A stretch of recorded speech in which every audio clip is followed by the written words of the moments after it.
സമ്മതിച്ചടാ നിന്റെ ചങ്കൂറ്റം.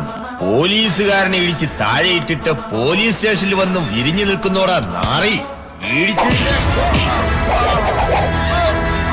കണ്ടവനൊക്കെ പിടിച്ചു വെച്ചു കൊടുക്കുന്ന നിന്റെ ഈ നാറിയ കൈയും കൊണ്ട് എന്റെ നേർക്ക് വന്ന തിരുമ്മിത്തെറിഞ്ഞാൻ ഇങ്ങനെ തിരുമ്മി.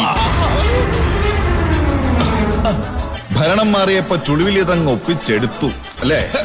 സസ്പെൻഷനും റദ്ദാക്കി ഇവിടെ ഒരു പോസ്റ്റിംഗും തരപ്പെടുത്തി ഈ കസേരയിലോട്ട് കയറി ഞെളിഞ്ഞിരുന്നിട്ട് മാസം 6 ആയുള്ളൂ. കാര്യങ്ങളൊക്കെ ഒന്നിങ്ങനെ പച്ച പിടിച്ചു വരുന്ന സമയത്ത് വെറുതെ എന്തിനാ ഇപ്പ നമ്മള് തമ്മിലിപ്പോ ഒരു പ്രശ്നം? സാർ അല്ല സാറിനെ മനസ്സിലായില്ലേ? ഓ സാറ് അത് കൊള്ളാം. അതിനെന്താ മനസ്സിലാക്കി തരാലോ. കാര്യങ്ങള് നമുക്ക് അകത്തിരുന്ന് സംസാരിക്കാം. അകത്തോ? അകത്തല്ല അകത്ത്. ഇല്ലെന്തിനാ? All Kerala auto drivers confederation ഇവിടെ ഉണ്ടാവണം. അകത്തേക്ക് വരണം വിളിക്കുമ്പോ.